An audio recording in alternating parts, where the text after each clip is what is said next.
नमस्कार मित्रांनो, आपण पाहूया इतिहास इयत्ता 6वी पाठ 7वा मौर्यकालीन भारत. यामध्ये आपण ग्रीक सम्राट सिकंदराची स्वारी, मौर्य साम्राज्य हे दोन मुद्दे पाहणार आहोत. याच्यामध्ये बघा, माहीत आहे का तुम्हाला मध्ये सांगितले आहे त्यांनी इसवी सन पूर्व 6व्या शतकात इराणमध्ये सायरस नावाच्या राजाने मोठे साम्राज्य प्रस्थापित केले होते. 6व्या शतकामध्ये इराणमध्ये सायरस नावाच्या राजाने मोठे साम्राज्य प्रस्थापित केले होते. हे साम्राज्य वायव्य भारतापासून रोमपर्यंत आणि आफ्रिकेतील इजिप्तपर्यंत पसरलेले होते. हे साम्राज्य होते ते वायव्य भारतापासून रोमपर्यंत आणि आफ्रिकेतील इजिप्तपर्यंत पसरलेले होते. इसवी सन पूर्व 518च्या सुमारास दार्युश नावाच्या इराणी सम्राटाने भारताचा वायव्येकडील प्रदेश आणि पंजाबपर्यंतचा काही भाग जिंकून घेतला होता. दार्युशने या प्रदेशातील काही सैनिक आपल्या सैन्यात भरती केले होते. ग्रीक इतिहासकारांच्या लेखनातून त्यांची माहिती मिळते. सम्राट दार्युशच्या काळात भारत आणि इराण यांच्यामध्ये राजनैतिक संबंध प्रस्थापित झाले. त्यातून व्यापार आणि कला या क्षेत्रातील देवाणघेवाण वाढली. सम्राट दार्युशने त्याच्या साम्राज्यात सर्वत्र दारिक नावाचे एकाच प्रकारचे चलन लागू केले. त्यामुळे व्यापार करणे सोपे झाले. पर्सिपोलिस हे राजधानीचे शहर सम्राट दार्युशच्या काळात बांधले गेले. पर्सिपोलिस हे ठिकाण इराणमध्ये आहे. माहीत आहे का तुम्हाला? मध्ये बघा, इसवी सन पूर्व 6व्या शतकात काय झाले, इराणमध्ये सायरस नावाच्या राजाने मोठे साम्राज्य प्रस्थापित केले होते. हे साम्राज्य वायव्य भारतापासून रोमपर्यंत आणि आफ्रिकेतील इजिप्तपर्यंत पसरलेले होते. इसवी सन पूर्व 518च्या सुमारास दार्युश नावाच्या इराणी सम्राटाने भारताच्या वायव्येकडील प्रदेश आणि पंजाबपर्यंतच्या काही भाग जिंकून घेतला होता. दार्युशने या प्रदेशातील काही सैनिक आपल्या सैन्यात भरती केले होते. ग्रीक इतिहासकारांच्या लेखनातून त्यांची माहिती मिळते. सम्राट दार्युशच्या काळात भारत आणि इराण यांच्यामध्ये राजनैतिक संबंधही प्रस्थापित झाले. त्यातून व्यापार आणि कला या क्षेत्रातील देवाणघेवाण वाढली. सम्राट दार्युशने त्याच्या साम्राज्यात सर्वत्र दारिक नावाचे एक प्रकारचे चलन लागू केले. त्यामुळे व्यापार करणे सोपे झाले आणि पर्सिपोलिस हे राजधानीचे शहर सम्राट दार्युशच्या काळात बांधले गेले. पर्सिपोलिस हे ठिकाण इराणमध्ये आहे. इथे बघा, दारिक आपल्याला हे चलन दाखवलेलं आहे. राजा दार्युशची माहिती आपल्याला याच्यामध्ये दिलेली आहे. 6व्या शतकामध्ये काय झाले, इराणमध्ये सायरस नावाच्या राजाने मोठे साम्राज्य प्रस्थापित केलेले होते. आणि हे साम्राज्य कसं पसरलेलं, तर भारतापासून रोमपर्यंत आणि आफ्रिकेतील इजिप्तपर्यंत पसरलेले होते. इसवी सन पूर्व 518च्या सुमारास दार्युश नावाच्या इराणी सम्राटाने भारताचा वायव्येकडील प्रदेश आणि पंजाबपर्यंतचा काही भाग जिंकून घेतला होता. दार्युशने या प्रदेशातील काही सैनिक आपल्या सैन्यात भरती केले होते. दार्युशने काय केलेलं, या प्रदेशातील काही सैनिक आपल्या सैन्यात भरती केले होते. ग्रीक इतिहासकारांच्या लेखनातून त्यांची माहिती मिळते. सम्राट दार्युशच्या काळात भारत आणि इराण यांच्यामध्ये राजनैतिक संबंध प्रस्थापित झाले. सम्राट दार्युशच्या काळात काय झाले, भारत आणि इराण यांच्यामध्ये राजनैतिक संबंध प्रस्थापित झाले आणि त्यातून व्यापार आणि कला या क्षेत्रातील देवाणघेवाण वाढली. सम्राट दार्युशने त्याच्या साम्राज्यातील सर्वत्र दारिक नावाचे एकाच प्रकारचे चलन लागू केले. त्यामुळे व्यापार करणे सोपे झाले आणि पर्सिपोलिस हे राजधानीचे शहर सम्राट दार्युशच्या काळात बांधले गेले. पर्सिपोलिस हे ठिकाण इराणमध्ये आहे. इथे दारिक हे चलन दाखवलेले आहे. आता ग्रीक सम्राट सिकंदराची स्वारी आपण पाहूया. ग्रीक सम्राट अलेक्झांडर उर्फ सिकंदर याने इसवी सन पूर्व 326 भारताच्या वायव्य प्रदेशावर स्वारी केली. ग्रीक सम्राट अलेक्झांडर उर्फ सिकंदर याने काय केले, इसवी सन पूर्व 326 भारताच्या वायव्य प्रदेशावरती स्वारी केली. इथे सम्राट सिकंदरचा फोटो दाखवलेला आहे. सिंधू नदी ओलांडून तो तक्षशिलेस आला. या मार्गावर काही स्थानिक भारतीय राजांनी त्याच्याशी निकराचा लढा दिला, तरीही पंजाबपर्यंत पोहोचण्यात सिकंदर यशस्वी झाला. मात्र या स्वारीत त्याच्या सैनिकांना फार हालापेष्टा सहन करावे लागले. त्यांना मायदेशी जाण्याचे वेध लागले होते. त्यांनी त्याच्याविरुद्ध बंड पुकारले. सिकंदराला माघार घेणे भाग होते. भारतातील जिंकलेल्या प्रदेशांच्या व्यवस्थेसाठी त्याने ग्रीक अधिकाऱ्यांच्या नेमणुका केल्या आणि त्यांना सत्रप असे म्हटले आणि त्यानंतर तो परत फिरला आणि वाटेत बॅबिलॉन येथे इसवी सन पूर्व 323मध्ये तो मरण पावला. हे स्थळ आजच्या इराकमध्ये आहे. ग्रीक सम्राट सिकंदरची स्वारी आपण पाहूया. ग्रीक सम्राट अलेक्झांडर उर्फ सिकंदर, अलेक्झांडरच सिकंदर होता, याने काय केलं 326मध्ये भारताच्या वायव्य प्रदेशावरती स्वारी केली. मग सिंधू नदी ओलांडून तो तक्षशिलेस आला. या मार्गावर काही स्थानिक भारतीय राजांनी त्याच्याशी निकराने लढा दिला, तरीही तो पंजाबपर्यंत पोहोचण्यास यशस्वी झाला. म्हणजे एवढ्या राजांनी सुद्धा निकराने लढा देऊन सुद्धा तो पंजाबपर्यंत पोहोचला. मात्र या स्वारीत काय झालं, त्याचे जे सैनिक होते त्यांना खूप हालापेष्टा सहन कराव्या लागल्या. मग त्यांनी काय केलं, त्यांना मायदेशी जायचं होतं सैनिकांना सर्व. मग त्यांनी काय केलं, त्याच्याविरुद्ध बंड पुकारले, म्हणजे सिकंदराविरुद्धच बंड पुकारले. मग सिकंदराला काय करावं लागलं, माघार घ्यायला लागली. मग भारतातील जिंकलेल्या प्रदेशाच्या व्यवस्थेसाठी त्यांनी ग्रीक अधिकाऱ्यांच्या नेमणुका केल्या आणि त्या ग्रीक अधिकाऱ्यांच्या नेमणुका केल्या. त्यांना काय म्हणायचं तर सत्रप असे म्हटले गेले. त्यानंतर तो परत फिरला आणि वाटेतच काय झालं, बॅबिलॉन येथे इसवी सन पूर्व 323मध्ये सिकंदर मरण पावला. हे स्थळ आजच्या इराकमध्ये आहे. मग सिकंदराच्या आगमनामुळे भारत आणि पश्चिमेकडील जग यांच्यातील व्यापार वाढला. सिकंदर आल्यामुळे काय झालं, भारत आणि पश्चिमेकडील जग यांच्यातील व्यापार वाढला. सिकंदराच्या बरोबर जे इतिहासकार होते त्यांनी त्याच्या लेखनातून पश्चिमेकडील जगाला भारताचा परिचय करून दिला. ग्रीक मूर्तिकलेचा भारतीय कलाशैलीवर प्रभाव पडला आणि त्यातून पुढे गांधार नावाच्या कलाशैलीचा उदय झाला. ग्रीक राजांची नाणी वैशिष्ट्यपूर्ण असत. त्यावर एका बाजूला ते नाणे पाडणाऱ्या राजाचे चित्र तर दुसऱ्या बाजूला एखाद्या ग्रीक देवतेचे चित्र असे नाण्यावर त्या राजाचे नाव असे. सिकंदराच्या आगमनामुळे काय झालं, भारत आणि पश्चिमेकडील जग यांच्यातील काय झालं, व्यापार वाढला. सिकंदराच्या बरोबर जे इतिहासकार होते त्यांनी त्याच्या लेखनातून पश्चिमेकडील जगाला भारताचा परिचय करून दिला. सिकंदराबरोबर जे इतिहासकार आले होते त्यांनी काय केलं, त्यांच्या लेखनातून पश्चिमेकडील जे जग आहे त्याला भारताचा परिचय करून दिला. ग्रीक मूर्तिकलेचा भारतीय कलाशैलीवर प्रभाव पडला. ग्रीक मूर्तिकला होती त्याचा काय झालं, भारतीय कलाशैलीवरती प्रभाव पडला. त्यातून पुढे गांधार नावाच्या शैलीचा उदय झाला. ग्रीक राजांची नाणी वैशिष्ट्यपूर्ण असत. त्यावर एका बाजूला ते नाणं पाडणाऱ्या राजाचे चित्र तर दुसऱ्या बाजूला एखाद्या ग्रीक देवतेचं चित्र असेल. हे जे ग्रीक नाणं होतं त्याच्यावरती कसं होतं, ज्या राजाने नाणं पाडलं आहे त्या राजाचं चित्र असायचं आणि दुसऱ्या बाजूला ग्रीक देवतेचं चित्र असेल. सिकंदराची नाणी ही अशाच प्रकारची होती. ती सिकंदराची नाणी दाखवलेली बघा, एका बाजूला सिकंदराचं चित्र आणि दुसऱ्या बाजूला त्यांचं जी देवता आहे त्याचं चित्र, असे सिकंदराचे नाव होते. नंतरच्या काळात भारतातील राजांनीही अशा प्रकारे नाणी पाडण्यास सुरुवात केली. आता पाहूयात मौर्य साम्राज्य. मौर्य साम्राज्यामध्ये पहिल्यांदा येतो चंद्रगुप्त मौर्य. चंद्रगुप्त मौर्याने मौर्य साम्राज्याची स्थापना केली. चंद्रगुप्त मौर्याने काय केलं, मौर्य साम्राज्याची स्थापना केली. मगधचा नंद राजा धनानंद याच्या जुलमी राजवटीला लोक कंटाळले होते. त्याचा पाडाव करून चंद्रगुप्त मौर्याने इसवी सन पूर्व 325च्या सुमारास मगधावर स्वतःची सत्ता प्रस्थापित केली. त्याने अवंती आणि सौराष्ट्र जिंकून घेऊन आपल्या साम्राज्याचा विस्तार करण्यास सुरुवात केली. सिकंदराने नेमलेल्या सत्रपामध्ये त्याच्या मृत्यूनंतर सत्तेसाठी लढाया सुरू झाल्या. सेल्युकस निकेटर हा सिकंदराचा सेनापती होता. सिकंदराच्या मृत्यूनंतर तो बॅबिलोनचा राजा झाला. त्याने वायव्य भारत आणि पंजाबवर आक्रमण केले.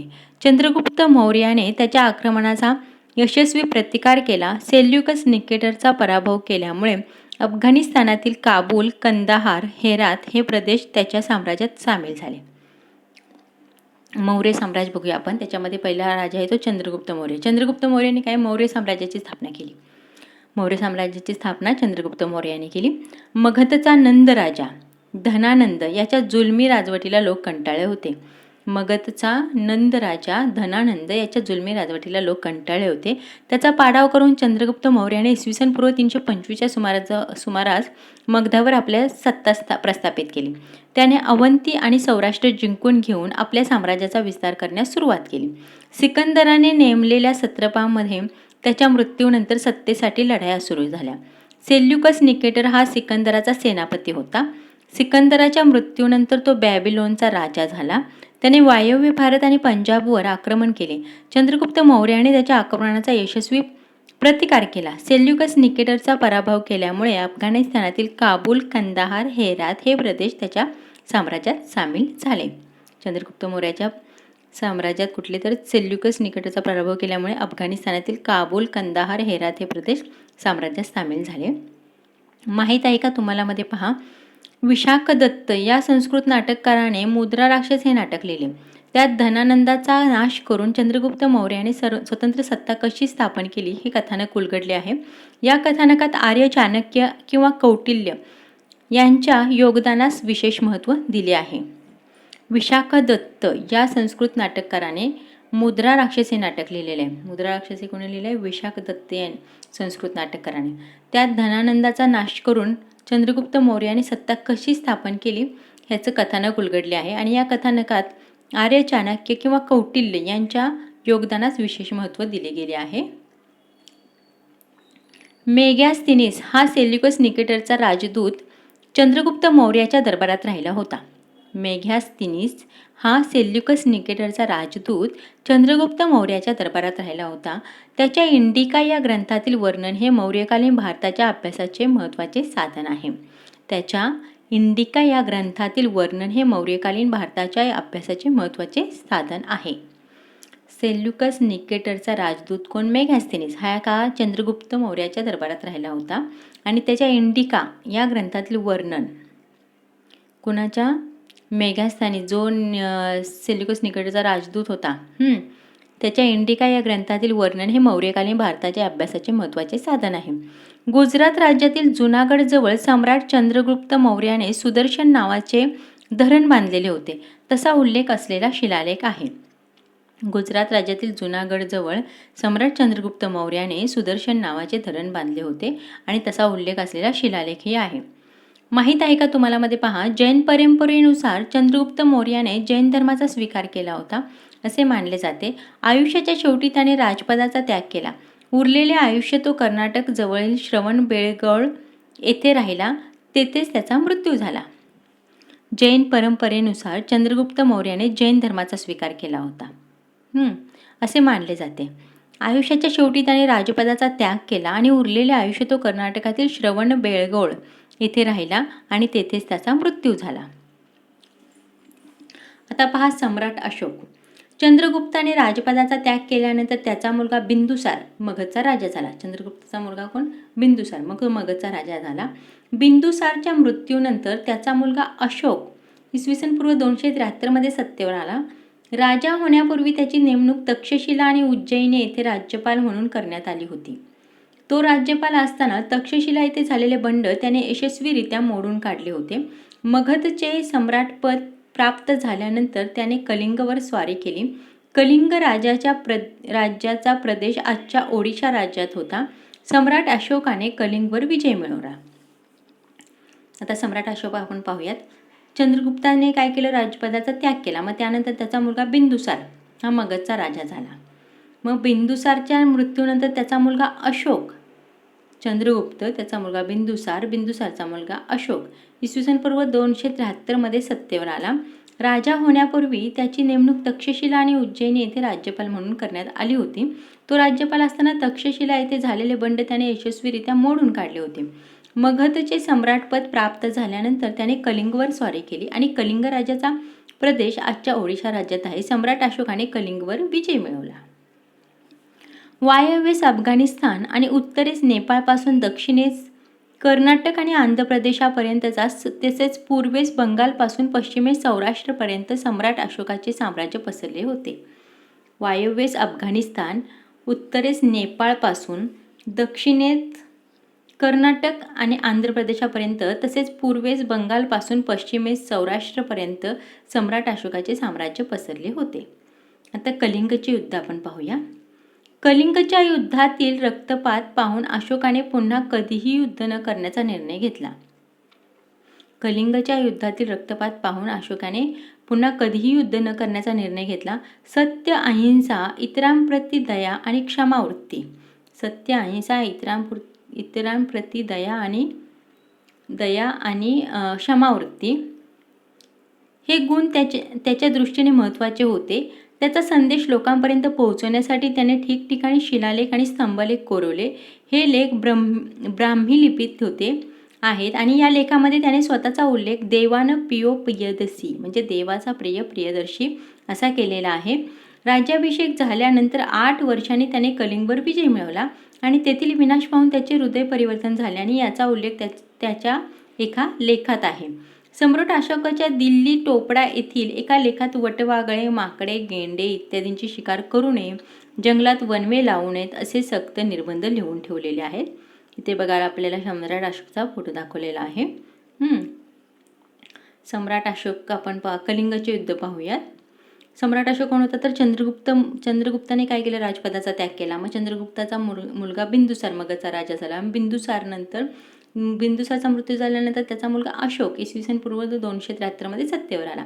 मग राजा होण्यापूर्वी तो काय होता तर तक्षशिला आणि उज्जैनी येथे राज्यपाल म्हणून तो काम करत होता. मग तो राज्यपाल असताना तक्षशिला येथे झालेले बंड त्याने यशस्वीरित्या मोडून काढले. मगधचे सम्राटपद प्राप्त झाल्यानंतर त्याने काय केलं, कलिंगवरती स्वारी केली. कलिंग राज्याचा प्रदेश आजच्या ओडिसा राज्यात आहे. सम्राट अशोकाने कलिंगवरती विजयही मिळवला. मग वायव्येस अफगाणिस्तान, उत्तरेस नेपाळपासून दक्षिणेस कर्नाटक आणि आंध्र प्रदेशापर्यंत तसेच पूर्वेस बंगालपासून पश्चिमेस सौराष्ट्रापर्यंत सम्राट अशोकाचे साम्राज्य पसरलेले होते. आता कलिंगचे युद्ध पाहूया. कलिंगच्या युद्धातील रक्तपात पाहून अशोकाने पुन्हा कधीही युद्ध न करण्याचा निर्णय घेतला. सत्य, अहिंसा, इतरांप्रती दया आणि क्षमावृत्ती हे गुण त्याच्या दृष्टीने अत्यंत महत्त्वाचे होते. त्याचा संदेश लोकांपर्यंत पोहोचण्यासाठी त्याने काय केलं, ठिकठिकाणी शिलालेख आणि स्तंभलेख कोरवले. हे लेख ब्राह्मी लिपीत आहेत आणि या लेखामध्ये त्याने स्वतःची ओळख देवानं पियो प्रियदसी म्हणजे देवाचा प्रिय प्रियदर्शी असा केलेला आहे. राज्याभिषेक झाल्यानंतर 8 वर्षांनी त्याने कलिंगवर विजय मिळवला आणि तेथील विनाश पाहून त्याचे काय झालं, हृदय परिवर्तन झाले आणि याचाच उल्लेख एका लेखामध्ये आहे. सम्राट अशोकाच्या दिल्ली टोपडा येथील एका लेखात वटवाघळे, माकडे, गेंडे इत्यादींची शिकार करू नये, जंगलात वनवे लावू नयेत असे सक्त निर्बंध लिहून ठेवले होते. आता आपल्याला बघा इथं भारताचा नकाशा दाखवलेला आहे. मौर्यकालीन भारत त्रिकोणमध्ये दाखवले. ते अशोकाचे शिलालेख दाखवलेले आहेत, अशोकाचे स्तंभलेख दाखवले आहे, अशोकाचे साम्राज्यही दाखवलेले आहे, भारताची वर्तमान आंतरराष्ट्रीय सीमा दाखवलेली आहे आणि आधुनिक शहर दाखवलेलं आहे. इथं आंध्र, कलिंग, तसेच सौराष्ट्र, दिल्ली, कालसी, मिरत हे सगळं दाखवलेलं आहे. सम्राट अशोकाचा संदेश काय तर मातापित्यांची सेवा करणे चांगले आहे. ज्या विजयामुळे प्रेमभावना वाढते तोच खरा विजय. तसेच करून पहामध्ये तुम्हाला झाले भारताचा नकाशा आरेखड्यात सम्राट अशोकाचे शिलालेख आणि स्तंभलेख दर्शवणारी ठिकाणे दाखवा. शिलालेख आणि स्तंभलेख दर्शवणारी ठिकाणे विचारलेली आहेत. हे त्रिकोणमध्ये आहेत, ते शिलालेख दर्शवणारीच ठिकाणं आहेत आणि अशोकाचे स्तंभलेख इथे दाखवलेले आहेत. हे वैराट, तसेच रूपनाथ, कालसी हे आहेत ते अशोकाचे शिलालेख आहेत आणि स्तंभलेखमध्ये मिरत, तोपरा, सांची हे आहेत ते सगळे हे आहेत स्तंभलेख आहेत. आता आपण अशोकाचे धर्मप्रसाराचे कार्य पाहूयात. अशोकाने स्वतः बौद्ध धर्माचा स्वीकार केला होता. त्याने पाटलीपुत्र येथे बौद्ध धर्माची 3री परिषद बोलवली होती. बौद्ध धर्माच्या प्रसारासाठी अशोकाने आपला मुलगा महेंद्र आणि मुलगी संघमित्रा यांना श्रीलंकेस पाठवले. आग्नेय आशिया आणि मध्य आशिया येथील देशांमध्येही त्याने धर्मप्रचारासाठी बौद्ध भिक्खू पाठवले. त्याने अनेक स्तूप आणि विहार बांधले.